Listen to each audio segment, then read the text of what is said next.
presidency, because I think there's so many interesting things there. You really describe him as a conservative, Right. and I have to agree, there's a lot of conservatism in him. He said it himself, for that matter. Right. But in the context, can you describe exactly what you mean by conservative in the context of your book, and would he be considered one today? Yeah. Well, for one thing, he was a strong believer in law and order. His a speech in 1838, when he was a young man, said that if we don't observe the law, if we don't make that the political religion of the country, then we're going to fall into anarchy. And that was something that continued in Lincoln's life. He mentioned that in his inaugural address, that the essence of secession is anarchy. And then after that as well, in his Reconstruction policy, he wanted to move quickly on that because he thought unless we restore civil government, we're going to have anarchy in the South. There's a lot of lessons to be learned from Lincoln in that regard. But he was a strong believer in the Constitution, the Founding Fathers. I sometimes think he was a fair historian because he went back and studied. Did research on what the founders, we are familiar with the Cooper's Union address in which he cited the founders on many occasions, but he did this elsewhere also. But he thought that an anti-slavery policy that was radical, that did not conform to the necessity of slavery in the South, that tried to eliminate the fugitive slave law or repeal it, which some radical Republicans like Seward and others wanted earlier, that would destroy the Union, that the South would go out. Furthermore, no political party could be elected in the North. The lower northern states, especially Pennsylvania, Indiana, and his own state of Illinois, were what William Cullen Bryant, in fact, the editor of the New York Evening Post, said was a battleground state, and we hear that today regarding some of the states of the lower north in our presidential contest. And you've got to have a conservative policy there regarding your approach to ending slavery, and that was prevent its expansion, and slavery would eventually, the southern states would end it. Which is, I think he was wrong on that. No southern state legislature, convention would ever, once that issue was drawn like that, would abolish slavery or make a move in that direction in their states. It was a political impossibility. Do you think as the war went on, and especially with emancipation, he may have been viewed as a radical by many in the country, even in the North? Oh, yes, right. And so Douglas, not really seen as conservative at all. Well, even in the 1850s, Douglas said he was a radical and abolitionist and all, but this was political propaganda. He was not. Chase saw him as conservative, and Chase was a radical. Salmon P. Chase, who was one of the radical leaders in the Republican Party. And the abolitionists like Wendell Phillips, they thought he was just a slave hound of Illinois. That's the comment that Phillips made. Now, eventually, many of the abolitionists did support him, the least of four evils, and four, I guess, in the presidential election of 1860. But you had to win the lower north. You also had to be conservative in your slavery approach to win that area. So it's and he pursued a similar policy regarding the know-nothings.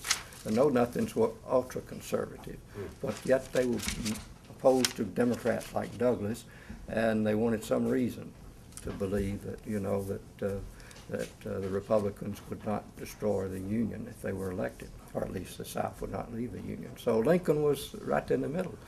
And why he was electable. And that's why he was electable in the key states, and of course the northern states. But it was not a straight line. It was very difficult all along.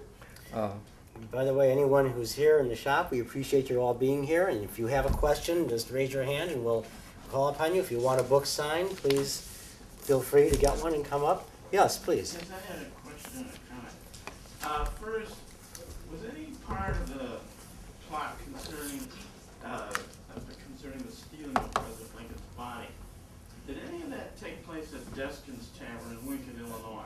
Yes, there was an earlier gang that Big Jim approached.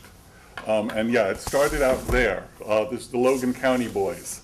But the Logan County boys made a serious mistake. They got all the way to the point where they had opened up a saloon and a dance hall in Springfield as a front while they were casing the joint. And they realized how poor security was out in the tomb. And to celebrate, the leader of the gang went out and had a few whiskeys too many, and then moved on to a brothel where he bragged to the madam that he was going to get $200,000 and come back, and they were going to celebrate him stealing old Abe's bones, as he put it. Well, the madam, I don't know if she had a heart of gold, but apparently she had a conscience. She approached another customer who was in the brothel that night, the Springfield chief of police. And so the Logan County boys were taken off the job. That's good. The other thing I wanted is, I think its security is better at Oak Ridge Cemetery today. Yes. Yeah, he's very safe. He's 10 feet down, sealed in a steel cage and concrete. So Abe Lincoln is not going anywhere. Here are some of the photos. I hope you can get into them. I'm going to show it to you. Here they are setting up to start taking the coffins out. The reburial, the final reburial, took place in September 1901. What had happened in 1900, the state realized that the tomb was literally falling apart. It was collapsing. The foundations hadn't been sunk deep enough. There was a high water table in the cemetery. It was a problem. So they took all of the Lincoln bodies out. The only Lincoln who was still alive at this point was Robert. And they dug this enormous hole in front of the tomb in Oak Ridge and lined it with slabs of concrete and put all of the coffins of the family inside, put more concrete slabs on top of that with cranes, erected a huge burial mound, and hired a night watchman for the 14 months that it took to dismantle the tomb and rebuild it. Then in September, they were going to move the family back into the new crypts. Robert Lincoln did not come for the final burial, and he sent instructions that he wanted no civil ceremony, no religious ceremony. He wanted it as unceremonious as possible. And there's actually a great photo in here of just how unceremonious it was. Exactly it. You can see how unceremonious the whole thing is. They're showing now the lifting of Mary's casket out of here. And right here, I think, is the one you're talking about, which you had not seen before. No, this is a shot. I've seen other shots, and there was a similar one in my book, but this particular photograph is new to me. The pallbearers for President Lincoln are the guys from the excavation crew who, talk about unceremonious, haven't even removed their hats while they're carrying the president's body into his tomb. It's remarkable.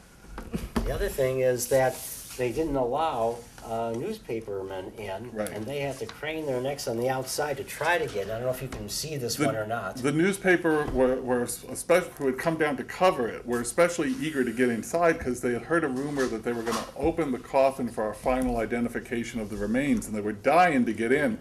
And the Lincoln Guard of Honor and the Monument Association, the people who were in charge of this, absolutely refused to let any reporters inside. And they actually pasted or taped newspaper over the little window in the door so they couldn't even peek in that way. This is an interesting one that made the newspaper as well, this photograph. These are the plumbers from Springfield. Charles Wiley and his uncle, Leon Hopkins, they opened the coffin in 1901 so the remains could be viewed, and they were there as well 14 years earlier. They were there correct? 14 years earlier. The attempt to steal Lincoln's body really spooked the people in Oak Ridge. And so there were at least 2 occasions where they did open the coffin for an identification. The last one, of course, was 1901. Leon Hopkins, by the way, had been promised $3 for the job and had failed to submit an invoice. And it wasn't until 1939 that everybody caught up with each other and realized they owed this poor man money. So they sent him a check for $22 and change, compound interest over the years. That's good.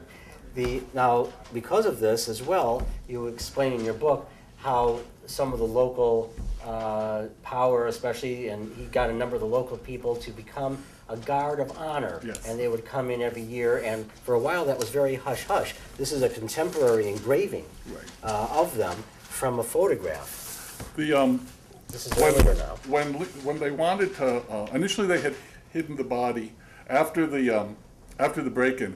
Power and the gentlemen of the Monument Association had taken the coffin out of the sarcophagus and carried it down to the basement. And they tried to dig a shallow grave, but they kept hitting water. So instead they just piled mildewed lumber and construction debris over the coffin and hid it. And then it was becoming too dangerous. There were other people coming into the tomb to work on installing the bronze sculptures that you see around the obelisk. So Power got about 6 or 7 ordinary guys from Springfield. There was a bank clerk, there was a hotel clerk, there was shopkeepers. But the good thing is that they were all in their 30s and strong enough to carry a 500-pound coffin down into the basement, dig around. They've actually found a dry corner. It was only deep enough so it was going to be covered with about 2 to 3 inches of soil.